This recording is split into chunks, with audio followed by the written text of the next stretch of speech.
I wanted to get on here and bitch. I had a bunch of stuff planned out in my head as I was watching the fourth quarter of this game. I had so much bitching planned for this video, but can't do it now, I guess. So, look, guys.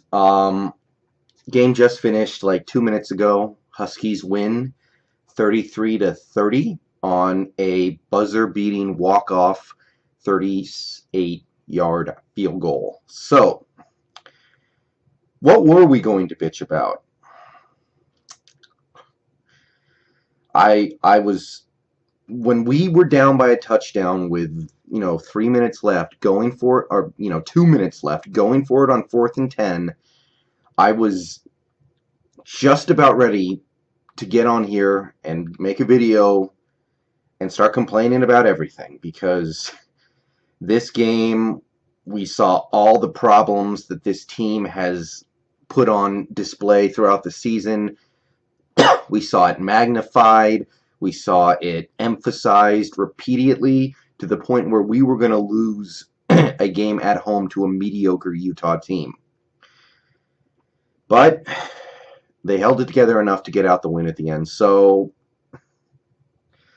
where do we start? I wanted to bitch about the secondary. Our secondary, I cannot believe how much they've regressed from even earlier this season. I know they lost their best guy at the end of the ASU game, and I know the Stanford game we saw the cracks starting to develop, but I didn't think they were this bad.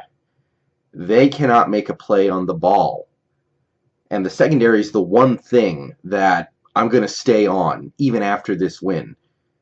I cannot get away from being heavily critical of those guys, because they didn't redeem themselves. They were the main reason why we were on the verge of losing this game, a game that we absolutely had to win to keep any high hopes alive.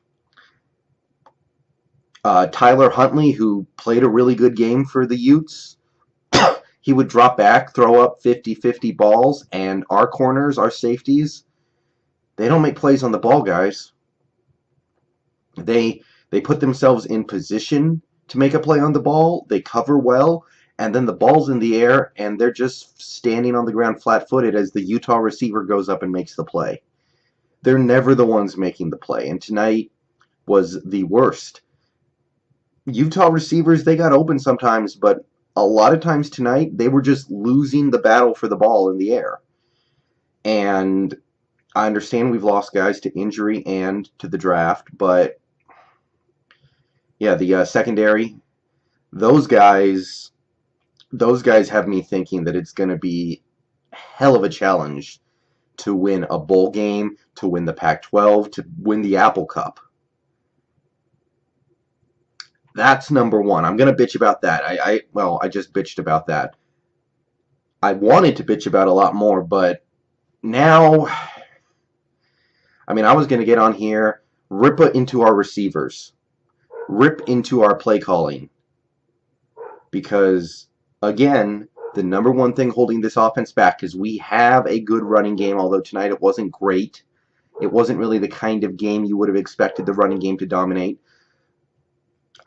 The number one thing that is holding this team back is receivers are not getting open, and over tonight I saw Jake Browning drop back, look around. Nobody is getting open. Maybe he's not seeing the guys who get open. I'm sorry, Jake Browning almost won the Heisman last year, or not almost, but he was a Heisman competitor. I think he's a really good quarterback. I don't think he's just dropping back there and choosing not to throw the ball to open receivers. And then they sure as hell got open on the last two drives of the game. So maybe I just need to shut up. How am I going to criticize these guys when we absolutely had to have it? In the last 2 minutes of the game, we put together 2 scoring drives on the backs of feeding the ball down the field to Dante Pettis, Andre Baclina. I can't pronounce that name. Will Disley. So, laying off those guys. I was going to get mad at Jake Browning. I haven't been very critical of Jake Browning this year. I think a lot of his struggles this year have been on the receivers. Tonight he missed a few throws. He had a really good game. He had one of his best games of the year if you look at the numbers. The numbers are pretty. I watched this game. He missed some throws. He missed some open receivers. But, hey, I can't say a word about him after what he did on those last 2 drives. Ever since he converted that 4th and 10, he was basically perfect. And me, you, everybody, we were all getting ready for overtime. And then he made 2 monster throws down the field to get us into field goal range. I was going to bitch about the offensive line, and they let Jake Browning get clobbered a few times in this game. And we couldn't run the ball tonight very well either, so they were part of the problem too, but they held up when they had to. At the end of the game with everything on the line, they got together. So I want to bitch about all that. And look, it's going to be stuff that is going to work against us next week. Next week and the weeks after. But for now, credit where credit is due. When they had to get it done, they did. And I got pumped by the end of that game. When we were down by 7 points and Utah had the ball after we failed on our 4th down conversion, I was completely disengaged. I was just sitting there with no energy, no interest, just nothing. I was so disgusted by what I had seen for the last 3 hours, and then they spring to life. So, nice things about them today. Props to Jake Browning and Myles Gaskin. They are now both record holders school record holders for touchdowns, passing and rushing. Credit to Gaskin as well for having a monster day receiving to make up for the fact that there weren't a lot of running lanes out there. I will say this, Gaskin had a 76-yard touchdown reception today. That should have been a pick. Browning, you got lucky on that one. And if that ball was a pick, as it probably should have been, we don't win this game, and I'm telling a very different story in this video. Your box score stats look a lot less pretty, but yeah, sure. I'm going to let it all go because we're 9-2. Unfortunately, California didn't come through for us, so Pac-12 hopes not looking stellar, but all we can do is win what's in front of us. So this team has problems that are not going to go away, offense and defense. Oh, well, I got to talk about the last thing I was going to bitch about. Vizcano missed an extra point, and he missed a short field goal today. On that short field goal that he missed, we had 3rd and 8 in the red zone, and we ran the ball up the middle with the plan of trying to kick a field goal. We were running a play for 4th down. That was the one time during this game I actually got angry. This team cannot run a play for a field goal kicker. Look, if it's an end-of-the-game situation like what we had, at the end of the 4th quarter today, that's one thing. This team cannot run give-up plays to kick field goals. That is the thing that pisses me off. That is stupidity on the part of the coaching staff. That's on Chris Peterson. I love Chris Peterson. But we have seen enough from our kickers this year to know we cannot trust those guys. You do not run give-up plays on 3rd down with the plan of kicking a field goal. Our kicker is not good enough for that. If you don't like that, go get somebody better.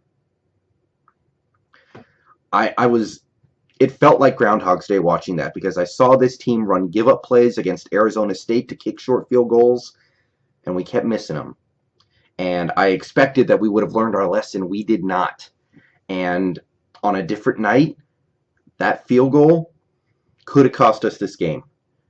Running that give-up play could have cost us the game. Now, I don't know. Maybe we run a passing play, it falls incomplete, and then we kick the field goal from 4 yards out, further out, and we miss it, and nothing changes. But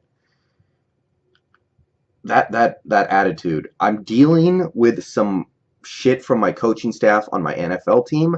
I don't need to be dealing with this shit from my college team. Know your roster. Know the strengths and weaknesses of your players, call a game accordingly. But, hey, am I going to really bitch about Vizcaino after he nails the game-winning field goal with no time left on a miracle last-minute drive? I guess not.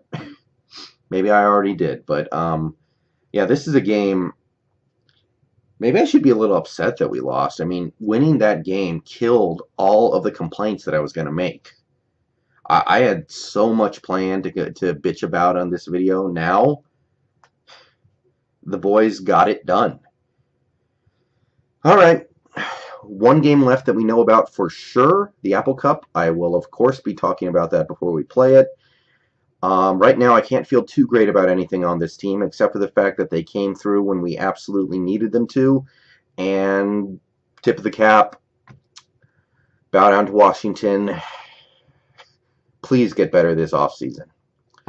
Shout out to Browning and Gaskin for putting this team on its shoulders and scoring this big win regardless. All right. I'll make my Seahawk video tomorrow. Tonight, we're going to enjoy this one. I'm about to go live on PS4 Resident Evil 4. We're doing the extras. We're doing the bonus missions. I don't know how far I'll get, but we're going to have some fun. All right. See you guys later.